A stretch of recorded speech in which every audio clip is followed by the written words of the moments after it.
我出世喺香港，由細到大我都住喺香港。咁其實我個 background 係幾香港 local 嘅一般市民。我住喺公共屋邨入邊啦，喺公共屋邨入邊長大啦。咁直至到21歲，由之前嘅工作轉咗做電影。咁我之前做電器技工，咁因為陳果揾咗我拍香港製造，咁因為香港製造呢部戲令我由電器技工轉咗做演員，咁其實呢個轉變都幾大，咁基本上做咗演員都差唔多有10年啦，啱啱係97年開始，而家2007年，啱啱好10年嘅時間。其實眨下眼就拍咗戲有10年啦，自己其實拍咗有好多唔同類型嘅電影。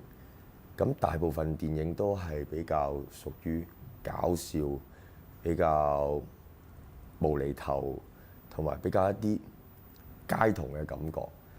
其實我自己好唔想俾一個框框死自己，亦都好想多方面嘗試一下唔同類型嘅角色。但係無論可能我個樣局限咗我演戲嘅路線，同埋有好多觀眾見到我一出嚟做一啲好認真或者好嚴肅嘅角色，佢哋都會覺得好好笑，覺得哇好得意啊！呢個人一出嚟就會帶俾佢歡樂。喺某個程度上係框死咗我自己嘅空間，因為其實我自己係一個演員角度嚟睇，演員應該係多方面嘗試，譬如應該演一啲好唔同類型嘅角色，有反派，有奸角，有搞笑，有警察，即係有好多唔同類型都可以試。但係喺呢10年裏邊，我大部分嘅電影都係不外乎圍繞住古惑仔啦、警察啦、搞笑為主。咁999呢部戲俾我一個感覺就係一個好大嘅突破。我喺裏邊演亦都係一個警察，雖然以前演過好多警察，但係呢一部戲裏邊嘅警察同以前嘅警察係有好大嘅分別。首先佢做嘢嗰方面嘅態度啦，唔係好似以前所演繹嘅角色咁樣係搞嚟搞去，成日都好唔正經去做一件事。咁呢一個警察裏邊有內心有好多嘅戲需要演繹出嚟，譬如佢屋企佢同佢老豆之間嗰個情啦。雖然佢老豆係一個唔好嘅警察，但我對佢一樣有一份情喺度。而對住佢一班身邊嘅同事啦，咁最慘身邊班同事又唔體諒，咁我點樣去面對佢呢？又要面對我老豆，又要面對身邊一班伙計，再加上陳冠希 Edison 嚟咗香港做咗咁多殺人嘅事，仲要將我身邊一個一個最好嘅同事殺晒，到最後我係崩潰咗咯。所以呢部戲我都花咗好多時間去揣摩佢嘅角色，同埋亦都用咗好多唔同嘅途徑去了解佢。例如做 research 啦，問下我戲裏邊個老豆林嘉華，同佢傾偈嘅時候，你個仔如果係咁，你會點呢？又或者同導演阿瑞傾，阿偉究竟係個咩人呢？咁平時就靠自己睇劇本去幻想呢個阿偉係咩人。咁因為拍呢部戲實在太緊張，頭3日我完全瞓唔着覺，瞓唔到覺。咁因為戲入邊呢個角色就係用呢一個狀態去表達出嚟，所以你會見到佢喺戲入邊嘅狀態長期處於一個好攰，但係又精神好緊張，又瞓唔到覺。咁所以就啱啱好可以迎合到阿瑞嘅要求，做到阿偉嗰個味道出嚟。所以係對我嚟講，呢部戲係一個幾大嘅突破同埋幾大嘅嘗試。咁拍完之後出嚟，自己都覺得原來我可以除咗搞笑之外，亦都可以應付好多唔同類型嘅角色。我好耐之前呢，就拍過鄭保瑞第一部戲，其實嗰陣時鄭保瑞係未做導演，佢係做一個副導演。嗰部戲叫《生化壽司》，咁嗰部戲嘅導演就係葉偉信。咁其實佢哋呢一班人都係一個好 close 嘅班底嚟。咁嗰一次佢俾我嘅感覺係好開心啦，個過程拍嘅時候好開心。遇到因為嗰部戲係 comedy 嚟，係搞笑嘅戲嚟。咁其實喺入邊有冇咁多好緊張嘅場面咧，都係好開心咁樣度過咗個拍攝過程。咁直至到第二次合作就係鄭保瑞第一次做導演，佢嗰部叫《大頭怪嬰》。我同佢之間第一次正正式式嘅合作就係《大頭怪嬰》。咁喺嗰部戲入邊，我純粹係客串嘅性質，我係幫手嘅形式，只係拍咗2-3日戲。咁嗰部戲係一部鬼戲嚟，咁我係一個俾鬼上身嘅年青人。咁第三次合作就係《狗咬狗》，我認識嘅阿瑞係真真正正認識到阿瑞應該係《狗咬狗》呢部戲，因為佢俾我嘅感覺同之前2次好唔同。佢呢個導演的而且確係一個長期處於一個好黑暗嘅世界嘅導演嚟，無論佢拍咩戲都好，佢嘅色調、佢嘅色通都係比較偏沉，同埋係比較屬於佢嘅世界。就算係開心嘅電影，佢都係用一啲咁嘅方式去表達佢開心嘅一面。咁佢今次喺教我做戲嗰方面，比對上2次深入好多。因為可能呢一個角色的而且確係太複雜，我有好多嘢都唔明，我有好多嘢需要同佢問清問楚，我先可以做到佢嘅要求。咁所以今次同佢呢個合作，我自己都好難忘。尤其是去到泰國 ending 尾段嗰2個禮拜，因為我個人已經進入咗另外一個巔峰嘅狀態，因為所有嘢香港都失去晒，而我去到嗰度乜都冇，我為咗一個目的就係要報仇。我就要親手將 Edison 殺咗佢，但係偏偏就俾我見到佢有個老婆，個老婆大咗肚，嗰種對沖嘅感覺係好大，嗰個 contrast 好大。究竟我殺唔殺佢好咧？我唔殺佢，我又對唔住我身邊啲人。咁其實嗰段時間都基本上我自己個人都崩潰。咁同埋因為大部分 action 嘅動作都喺泰國度發生啦，咁變咗我除咗要喺戲入邊要做對白上嘅交流之外，咁另外一度就係要動作啦，要打啦。咁因為呢部戲嘅動作佢唔係話一般嗰啲武俠片嘅招式啊，唔係呢一種，佢係比較接近現實啲嘅。總之要最短時間之內打死你，咁所以我唔想喺戲入邊受傷，因為打起上嚟係冇得夾嘅，即係唔同一般武俠片啊！你一擋我一下，即係唔係呢一隻。總之就打，不停打。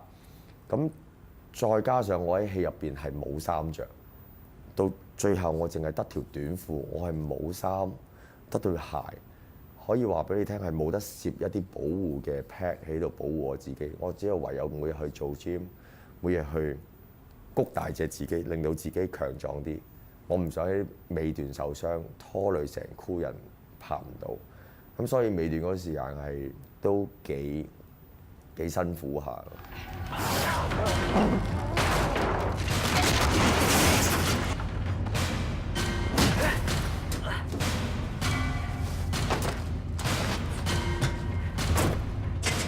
我覺得今次呢個角色其實同阿瑞同埋 Edison 同埋其他所有演員都係好互動，即係你一下我一下，大家好平均好 share 去做好呢件事。咁當然主要個 concept 都係嚟自導演阿瑞嗰度。咁當中我哋其實做演員，我哋都會加好多自己想加嘅元素落去。譬如有一場戲喺醫院度，我爸爸瞓咗喺張床度，咁跟住有一個內務部嘅警察嚟查我老豆，因為我老豆瞓咗喺醫院係因為我開槍打佢。咁我因為我要將呢件事隱瞞咗佢，所以我內心嘅鬥爭好緊要。咁嗰個差人嚟到，咁嗰場戲就係講佢問我幾個問題。因為其實好老實講，呢一個阿偉係一個好暴力傾向、躁狂，同埋個性係比較執着。咁因為喺咁嘅情況底下，我就提議咗一樣嘢，點解呢度唔可以講一句粗口去表達我個內心世界？因為成部戲都係比較個感覺好激烈同埋好重火藥味。咁與其因為我哋之前諗呢部戲應該出嚟都會3級，因為太多血腥同埋好多暴力嘅場面。咁我就提議咗，不如呢度加一句粗口啦。咁阿 Sir 就接受咗我嘅意見，嚟你講啦，就係講咗成部戲唯一一句嘅粗口。咁的而且確亦都放咗喺呢一部戲入邊。咁我好開心阿 Sir 接受咗我哋嘅要求。你識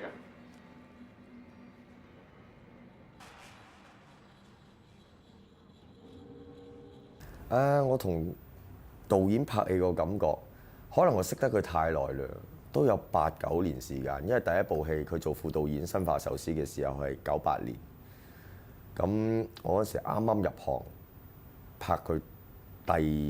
拍我個人嘅第3部電影，就係拍《生化壽司》。咁可能識得佢太耐，個感覺已經係好朋友、好 friend、好 close。基本上我同佢係可以用粗口嚟對答嘅。使唔使示範一次？唔好啦。即係譬如佢同 Edison， 佢話：Edison， 麻煩你過嚟睇睇個 mon 啦。你睇下呢個位可能會咁樣做會比較好喎。但係如果佢叫我喂，你安心，過嚟睇下個 mon 啦。你自己睇下你點做，改佢啊。即係大家個語氣去到咁，即係我話唔係啊 ，OK 啊，你唔 OK 咩？即係我哋會用呢啲咁嘅方法去溝通，因為實在太熟啦，大家都唔需要隱瞞自己裏邊內心屬於自己嗰個表達方式。咁我見到 Edison 你又咁客氣，點解我係咁咧？我冇介意，因為可能佢同 Edison 係唔熟，第一次合作。咁變相我哋個溝通方式會快同埋直接好多。咁當然 Edison 佢亦都 OK， 因為佢喺戲入邊佢係幾難做嘅。點解？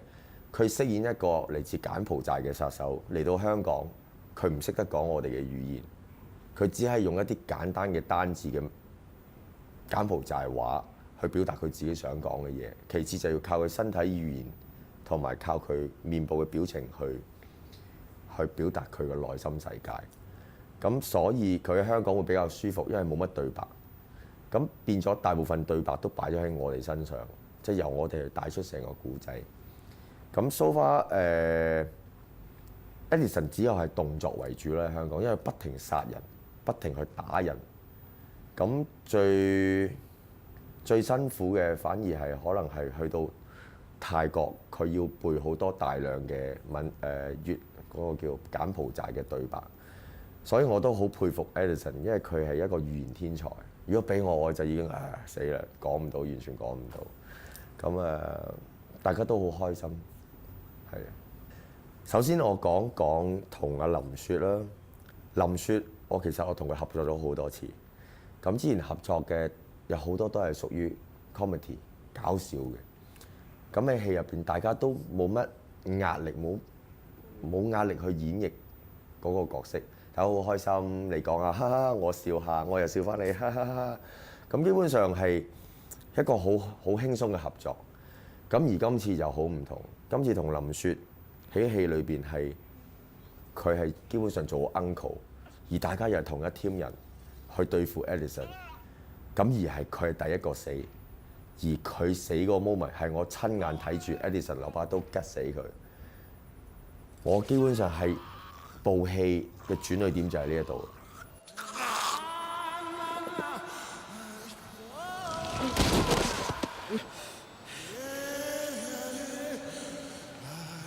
我點解一定要捉 Edison？ 就係由林雪開始。雖然我同林雪之間可能喺呢部戲裏邊得短短幾句對白嘅交流，但係已經可以好輕鬆帶出咗我同佢之間個感覺。譬如一開始嘅時候，佢問我有冇煙，我俾一支佢，佢成包攞咗去，唔好食咁多啦。你淨係從呢一句對白，已經表達咗佢對呢個細侄嘅好喺邊度咧？就係完全係好似親生仔咁樣，因為佢見到佢嘅同事，即係我老豆有咁嘅經歷，佢亦都唔想我步入佢嘅後塵。咁基本上我身邊圍繞住一班咁嘅同事，都係當我係細侄。咁而林嘉華，我今次同佢第一次合作，但係我好細個已經喺電視機睇佢嘅演出，因為佢係好耐之前喺無線佢做體育世界嘅主持啦，做少年警訊嘅主持啦。咁其實某個程度上，佢做警察嗰個印象對我嚟講係好深刻，因為由細到大一睇到電視佢就係做警察，而且的而且確佢係真係一個警察，由一個警察轉做一個幕前嘅演員，其實同我有少少相似，但我由電器技工，佢由警察。咁今次同佢合作，大家只有2日戲，只有2日係見到面，但係拍出嚟個感覺好有父子嗰個感情。咁我好深刻嘅印象就係第一日同佢拍就係要我開槍射佢，大家之前未見過，點可以營造到一個感覺？我咁憎佢呢？但係一去到朝頭早6點鐘，大家見到面，我都未瞓醒，我都哎呀華哥，早晨，跟住又華哥，你嚟啊，你好啊，點解佢俾我感覺好 nice？ 因為我覺得佢好嚴肅、好惡，我唔敢同佢傾偈。直至到我同佢開口講第一句早晨，就開始咗我哋之間個關係。咁啊，我嗌早餐啦，問佢食唔食，佢話唔食啦，你幫我嗌杯咖啡啦。咁一齊坐喺度飲咖啡，喺度講，你係我個仔，呢一場戲要咁，就大家喺度互相交流呢一場戲裏邊嘅對白。不如我哋大家試一次講一次，睇下個語氣上，或者睇下裏邊有啲咩可以執，或者可以改。我哋不如而家試下先啦。咁我哋試咗一次，咁跟住叫阿瑞叫埋導演一齊過嚟坐低再試。咁當中加咗好多嘢喺入邊。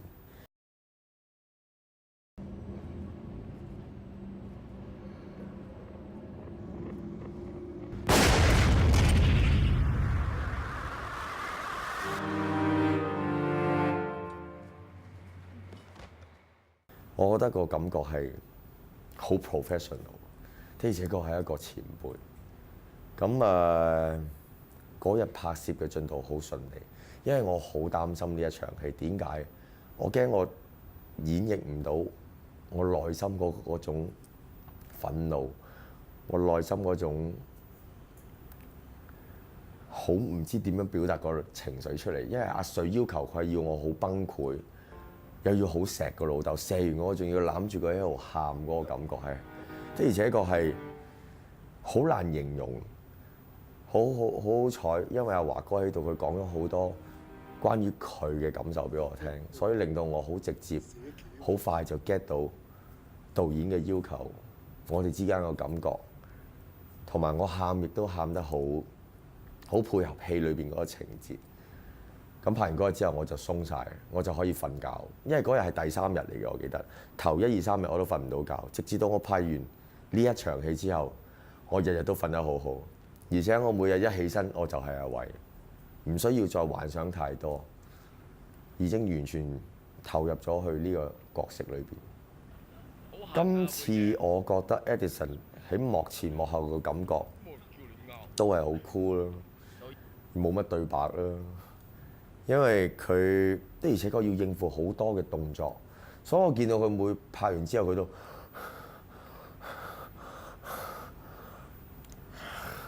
佢都係需要一啲時間去俾佢自己去回氣，咁所以我亦都唔搞佢啦。我唔同佢傾咁多嘅。平時我同佢之前嘅合作，譬如《特警新人類》啦、《余望樹》啦，我哋一拍完，喂點啊？你覺得呢個點啊？即係大家好多嘢玩，好多嘢傾，好多戲外嘅嘢可以傾。但係反而今次我見到佢咁嘅樣，我自己都唔好意思打攪佢。你唞下啦，你坐陣先。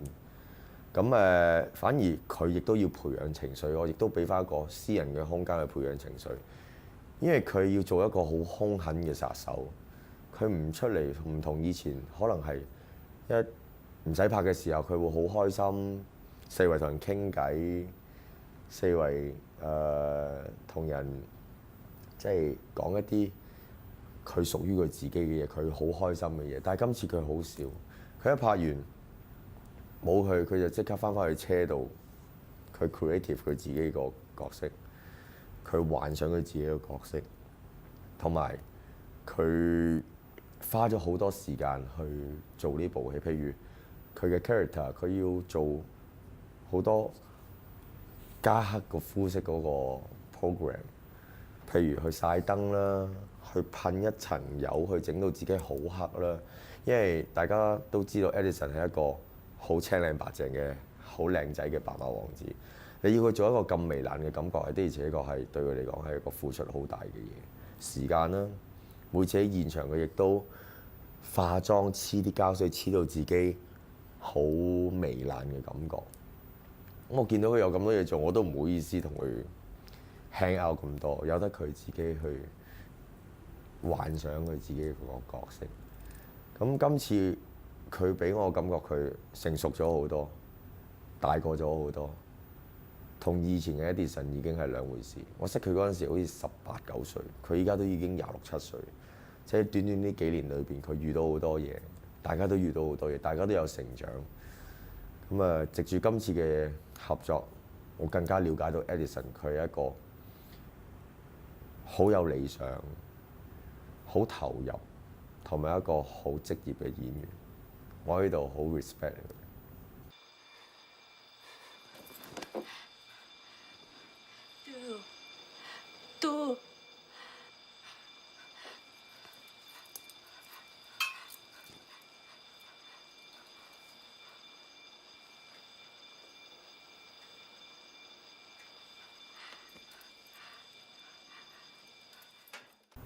我覺得其實拍動作戲呢，係同識嘅朋友拍係會比較好啲，大家可以溝通多啲。因為其實喺電影裏邊每一個 position 都要溝通，譬如攝影師要同演員溝通，你點樣走法；燈光要同攝影師溝通，你究竟啲燈點樣打法；甚至乎導演要同每一個崗位溝通，究竟呢場戲點樣做法，道具啦、茶水啦、服裝啦，即係基本上每一 part 都係要溝通。咁我覺得動作更加要溝通，因為牽涉嘅嘢實在太多，可能要調 wire 啦，你係要同調 wire 嗰啲人溝通。可能我同你對打，我要同你夾動作，呢度打呢一拳，跟住之後點樣去避，點樣去擋，呢啲大家要好有默契先可以做到。因為如果唔係就好容易發生意外。咁當然大家亦都唔想發生意外。咁所以對我嚟講，無論同我拍動作戲嗰個對手識唔識都好，我哋都會一定會傾清楚每一個細節、每一個場口，同埋就算拿住把刀，我點樣督你，點樣擋你，最安全，用最安全、最舒服嘅方法去拍攝咗佢。我相信冇人希望有意外發生，因為動作真係好容易有意外，有埋意外係意料之外嘅嘢。咁所以我覺得拍動作無論嗰個人識唔識都好，大家都要好了解呢一場戲點樣拍法，同埋要傾得好清楚每一個細節。哇！我覺得好得人驚，因為呢一部戲裏邊嘅動作實在同真實世界裏邊發生嘅嘢實在太相似，所以有好多觀眾睇完出嚟，佢會覺得好不安，個心好唔舒服，因為導演拍得出嚟個感覺實在太真，實在太似真實嘅世界所發生嘅事。尤其是我自己拍，我會覺得我拍嗰陣時，我又唔覺得有啲咩事，因為可能我知道呢個係屬於電影嘅世界，因為同埋我哋拍嘅時候，可能拍一個鏡頭就要 cut， 就要 prepare 另外一樣嘢，所以好多時會跳拍，拍完呢度跟住跳一跳就拍喺呢度，好多嘢未必會順住拍落去，咁變咗我哋會個感覺係唔係連貫性質嘅，咁但係經過後期剪接咗出嚟之後呢，成件事就順翻晒咧，你就會睇到成件事嘅來龍去脈同埋個過程。咁可能我拍嘅時候係跳拍啦，咁所以變咗我感覺唔係話太過得人驚同埋暴力，但係反而我睇完部戲之後，我自己都覺得好不安。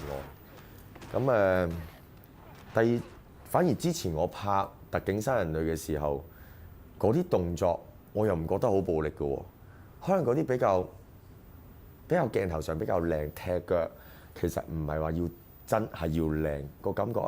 打完之後你要擺翻個架式喺度嘅，但係呢啲打完之後再打，咁所以個感覺係好唔同兩回事。一個屬於武俠世界，即係等於好似幻想出嚟嘅武俠世界；一個係屬於真實世界嘅動作。所以我覺得真實世界動作永遠都係恐怖好多，因為你睇完之後你會覺得好似身邊嘅人發生緊嘅故仔咁樣。所以我覺得呢一部戲係幾 documentary 嘅感覺嘅，我覺得係。呢一場係我自己個印象好深刻，因為一落車，我第一啖呼吸嘅空氣就已經，哇咁臭嘅！我即刻望一望四周圍個環境，個環境係大到不得了，好似香港政府足球場有3、4個咁大，但係成個都係垃圾堆，同埋佢呢個垃圾堆係分咗 selection 有區域，有10年嘅垃圾，有5年嘅垃圾，有7年嘅垃圾，有新鮮嘅垃圾，因為佢係分開晒，你嘔到每一個年份，佢就要將嗰啲垃圾搬去另外一個位，攞嚟填。佢係一個垃圾堆填區嚟。咁我自己親眼經歷到一個見到嘅嘢就係每一日晏晝1點鐘都會有一班垃圾車嚟倒垃圾。咁啲垃圾車未到嘅時候，你會見到有好多小朋友，個個都好似3、4歲嘅小朋友，同埋啲狗喺度等乜嘢呢？原來就係等啲垃圾車嚟倒垃圾。當個垃圾車一倒倒垃圾嘅時候，嗰啲小朋友同埋啲狗係一齊衝上去啲垃圾度，抄嘢食、抄食物，同埋抄一啲賣到錢嘅嘢嚟，鐵啦、木啦、罐頭啦，因為凡係呢啲金屬嘅嘢都賣到錢。我睇到之後，我覺得大家應該要珍惜自己所擁有嘅嘢。我睇完之後，我自己個心好唔開心。原來呢個世界真係有好多地方仲係咁落後、咁窮，仲要係過緊呢啲咁嘅生活。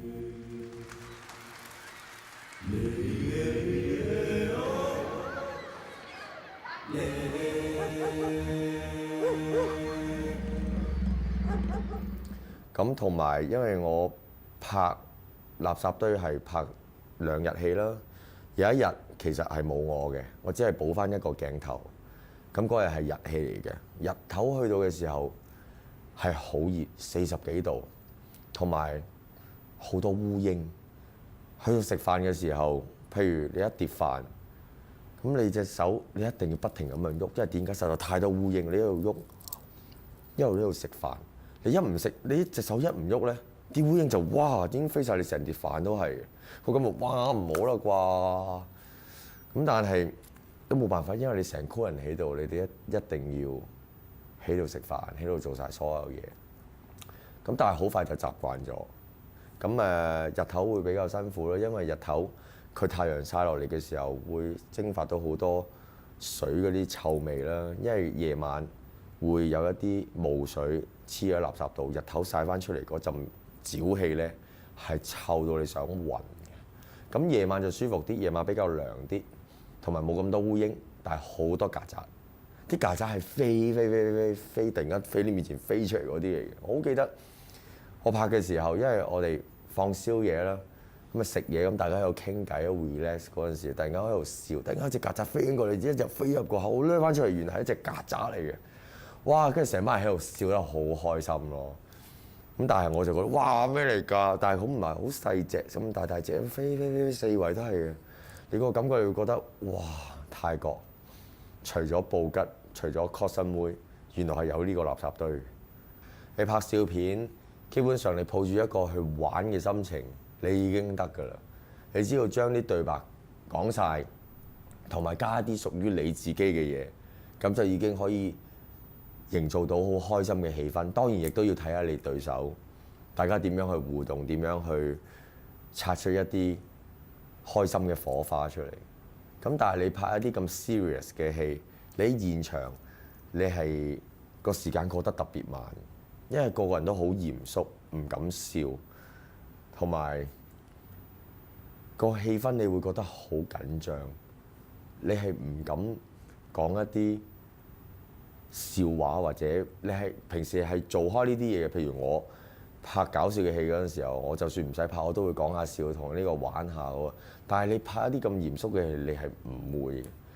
你問翻阿 Sir，你問翻其他人，你見到我係完全兩個人。平時可能你見到我已經係同呢個玩緊，同呢個傾偈，但係我喺999嘅現場，我攞住個劇本自己坐喺度喺度睇，自己喺度諗，究竟應該點做呢？嚟緊嗰場戲，我覺得最大分別喺呢一度。首先我講剃眼眉毛嘅感覺先啦。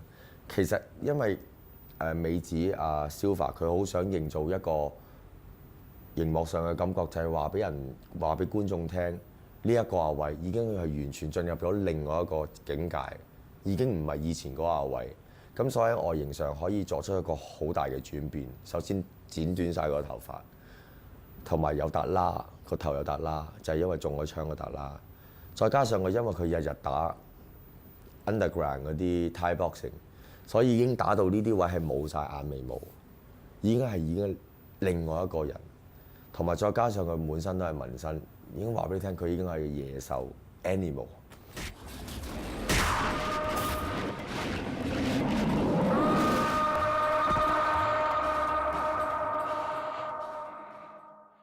咁我可以話俾你聽，戲入邊所有紋身都係真嘅，因為咁啱我本身我自己有好多紋身啦，呢度有紋身啦，呢度有紋身啦，就啱啱好配合到戲入邊嗰個角色嗰個位。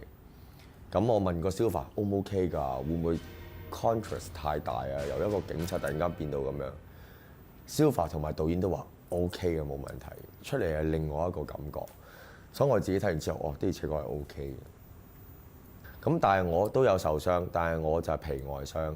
咁喺個 pickup truck 嗰度，咪講 Edison 一擁個車門，我咪碌咗落車，咪掹住喺度爭啲跌咗落去嘅。咁因為個 pick up 後邊嗰個 truck 嗰個載住好多嗰啲禾稈草，仲要係曬乾咗個禾稈草。原來嗰啲禾稈草咧好似刀咁樣嘅。當我喺度轉身嘅時候，佢就係咁戒到我成身都損晒。但我拍嗰陣時我唔覺。但係當我拍完嗰個鏡頭 OK 咗之後咧，因為我出汗，啲汗係鹹噶嘛。哇！點解咁乸嘅？咩事啊？跟住我再睇翻，原來成身都已經係戒到一條條，佢又唔係好深，佢又好似一把 cutter 咁，輕輕戒一下，輕輕戒一下，我係成個背脊、成個手臂全部都傷晒。咁同埋最辛苦嘅就係沖涼啦。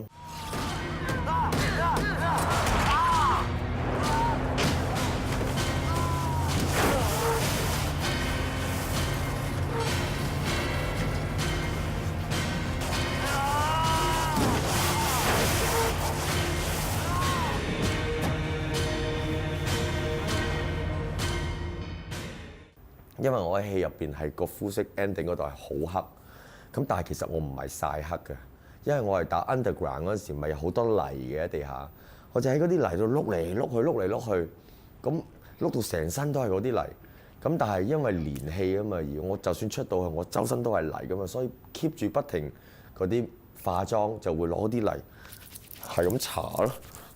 搽到我 keep 住啲泥，成身都係咯，個感覺好似係啱啱由 underground 個拳館出翻嚟咁樣個感覺。但係其實嗰度拍咗好耐，咁所以我連續嗰幾日都係日日搽嗰啲泥同埋搽 self tan 啊，令到自己個感覺係好似喺柬埔寨住咗一段時間，一段幾長嘅時間。所以我基本上係白噶嘛，點會突然間咁黑？就係其實係後期搽到成身都係泥同埋搽 self tan。反而翻去沖涼就沖咗好耐啊！每次翻去沖涼沖1個鐘頭，哇！真係捽極都仲好污糟，真係到最後嗰2，算啦，我唔捽啦，聽日又要搽，咁我放棄。即係翻到香港我洗咧，洗咗1個禮拜都仲係啡色嘅，所以我覺得最辛苦反而洗嗰個 part。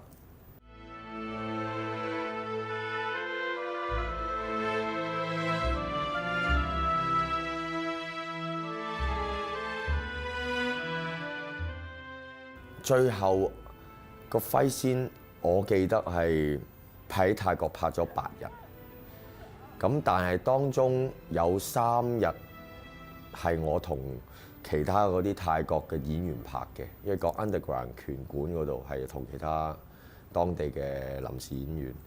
咁同 Edison 我大概拍咗都有三四日到啦，同佢對打嗰啲。咁有2日去咗去桂河橋啦，桂河橋係一個幾接近柬埔寨嘅地方，就係套戲最 ending 嗰度就係喺桂河橋嚟。咁其實因為我反而喺香港冇乜點打，反而 Edison 打，調翻轉去到泰國就全部係我打，所以嗰幾日我自己都係幾攰。因為其實唔使拍嘅時候，我又做 gym 啦，我想自己再強壯翻少少去 protect 翻我自己。咁所以每日唔使拍嘅時候，我就喺 gym house 啦，做 gym 同埋曬太陽。咁一開工就打，其實我都幾攰嘅喺拉斯嗰度。同埋泰國嘅天氣實在太熱，你體力損耗得好快。咁調翻轉香港拍打就會舒服好多咯，因為你有衫你可以攝 pad， 咁變咗你好多嘢可以保護到，你就唔使話下下即係硬食。我喺泰國係硬食嘅，基本上每人打我係真係打落我個身度，所以嚟啊，係基本上係夾硬頂咯。咁我覺得最辛苦係呢樣嘢。其實我而家最想拍嘅角色就係做一個反派，好想做一個奸角。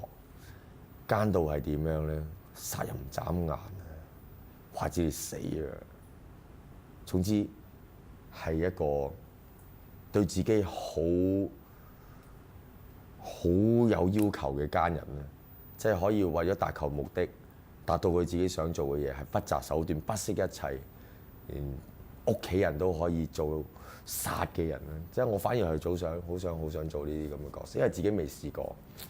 咁其實我又做好多有古裝啦，即係譬如 TV program 有試過做古裝啦，又試過扮女人啦，即係試過好多唔同嘅嘢。咁反而最想做係反派啦，係。講真，如果有機會嘅，我當然想試下啦。咁但係我相信亦都要喺我自己個方面要落多啲功夫先。譬如首先，如果你話要去衝出國際，首先要學好英文先啦。咁一定要將自己嗰個裏邊嘅嘢要提升咗先。咁希望嚟緊有機會同大家喺第啲地方見面啦。咁日本有啦，大陸有啦。咁啱啱我又接咗一部其實係西片嘅製作嚟嘅，咁係法國戲嚟嘅。咁暫時呢度咧就唔可以講太多。咁嚟緊之後有啲咩嘅就話俾大家聽。我對套戲整體個感覺，我自己俾分我會俾80分，因為每一個演員喺入邊，佢都好稱職去做佢自己嘅角色，唔會做多，唔會做少，亦都好發揮到應有嘅功用。我覺得呢樣係好緊要。咁其次就係呢個故仔啦，雖然佢係幾暴力，但係亦都可以好深刻去描述呢個社會、呢個世界每一個階層、每一個唔同嘅人。譬如 Edison 係嚟自柬埔寨，我覺得 Cambodia 真係一定有啲咁嘅人。我亦都覺得警察亦都有一啲係火爆嘅警察，一啲係比較暴力傾向嘅警察，一定有。其實每個 character，我覺得呢個世界都會有存在喺呢度，只不過大家未有機會遇到嘅。我覺得呢部戲係其實似一部紀錄片，同埋似一部獨立片，似 independent movie， 個感覺係好另類，唔係一般嘅 commercial 嘅電影。佢個感覺好黑暗，同埋好有導演嘅風格，好有自己，好有鄭保瑞嘅風格。所以我覺得呢部戲有80分。我希望呢部戲去到美國，大家會鍾意。龍叔。